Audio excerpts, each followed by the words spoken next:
I hear there's a scuffle happening on the social medias, and as I'm a nerd with an interconnection, obviously I have an opinion.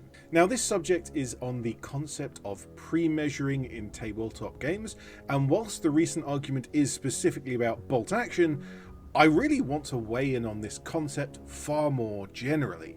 And so before I get into that direct discussion, let's have a look at what pre-measuring is and why you would choose to use it or not use the concept when writing a game.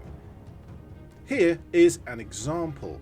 My little squad here have been given an order, but which order do I choose? Now, I want to move them onto the road so that they can take cover behind the sandbags and shoot towards the enemy. But I don't know the exact distance yet, and I might not know which is the best way to do that. If I guess that this distance is less than their 6 inches of movement, I can go for an advance order, move them 6 inches to the cover and get some shots off. However, if it's more than that, I'd really want to use a run order to move the full 12 inches and get them into the best position, but then I'd have to wait until next turn to fire. And so the dilemma comes in for pre-measuring. If players can pre-measure, they can always choose the correct action to take in situations like this. But if they can't, they have to use their own judgment as the commander of these troops. Particularly common is the range weapons can fire at. If I target an enemy unit and they're too far away, or maybe they're within a minimum distance for something like a mortar, then those shots get wasted, they automatically miss. And so this brings me to my first thought about why allowing or disallowing pre-measuring in tabletop games is somewhat important, and that is realism. There's always this obsession with a false sense of realism when playing tabletop games, and also computer games, and also films and books and all sorts of other things as well. The idea is that if a real-world commander, or even a soldier themselves, sees an enemy, they don't know the exact distance, and so they would have to try to work it out and choose whether to shoot or not. And so, in the same way, the player should make that same decision. But in the context of a tabletop game, we already have an abstract nature for most of what's happening on the table, and so shouldn't we be able to move the models and let the model itself decide that for us? In the same way that we let the model choose where each of their feet goes while they're running. Permitting pre-measuring then lets the player make moves that are more realistic, rather than tucking models away in some odd hyper-optimistic gamey type of way.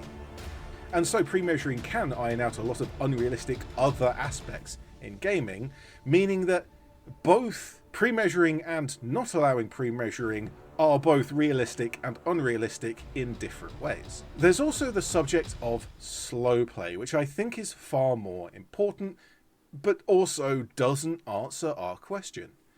Given that inches have been obsolete for over 2 centuries now, the vast majority of people in the world don't really have a good concept for how much 24 inches might actually be when looking at their models on the table to see if their rifles are in range.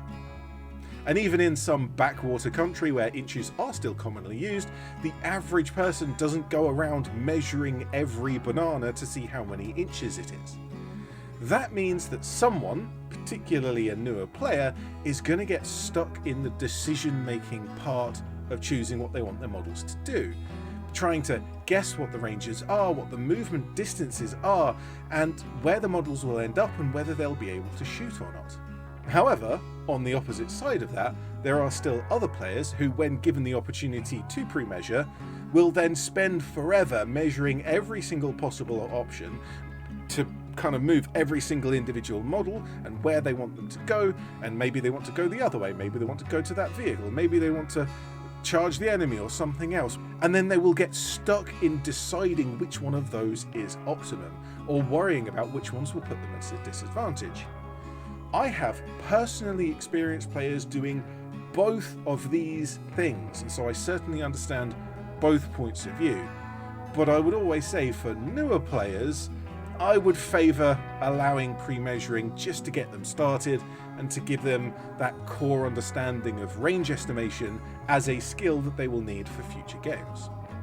As many of my viewers will be aware, I have been writing a tabletop jet bike racing game, which is still in the prototype and playtesting phase, but it is going well.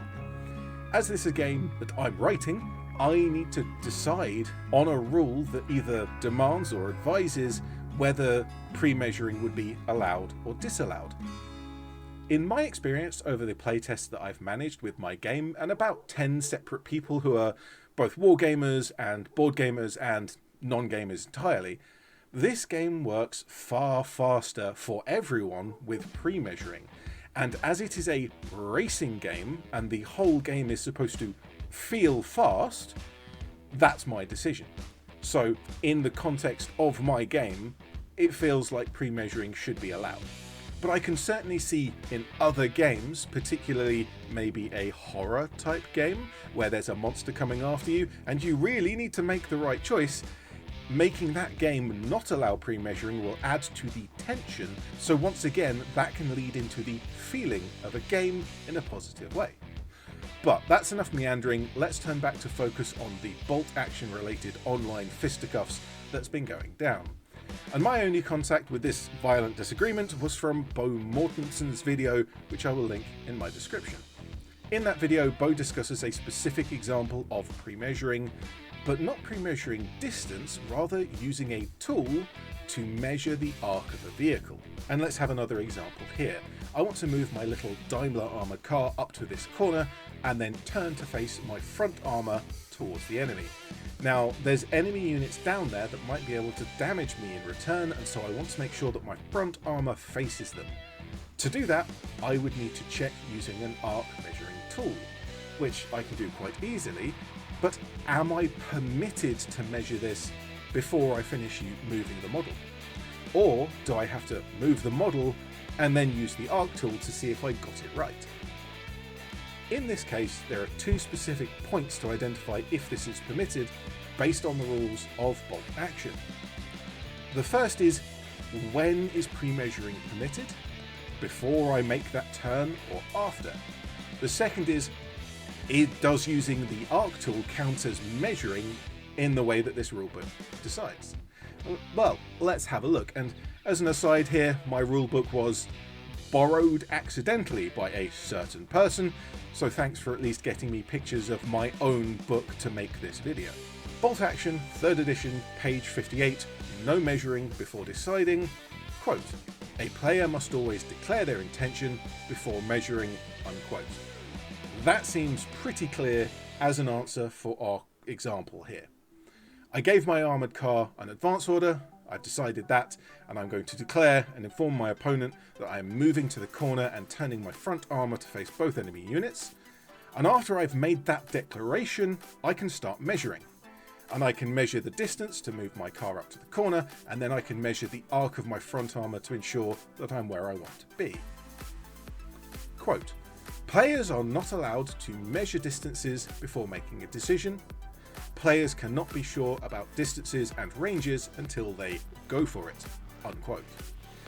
This again pretty clearly specifies the answer to our question.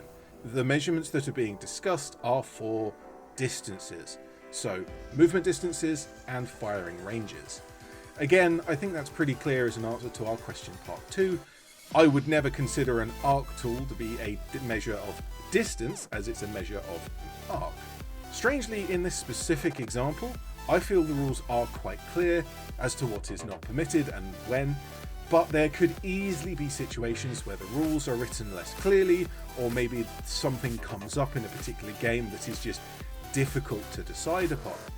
In any case, when these situations arise, it is in our nature as wargamers that if we can't find the rule in the rulebook or we disagree on the interpretation, we will politely agree with our opponent what we're going to do right now, and then after the game we'll look it up, find the rule, and have a proper natter about it. And if all else fails, 4+ it.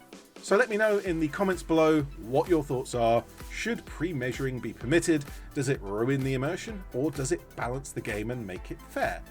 What games should use it? What games shouldn't use it? And any other comments and discussions and parts of this topic that I have missed. Well, for now, I'm ED-SKaR, always will be, and thank you very much for watching. Just to give a little closure for my little examples at the beginning, this gap actually is 4 inches. And so the first 2 or 3 models would be able to get to the sandbags of fire from cover, and the rest would end up stuck in the open. And that's if I'd have chosen in advance. If I had gone for the run, they would all be perfectly behind the sandbags ready for the next turn. And my other example, these troops were in fact in range of their 24-inch rifles, but only just.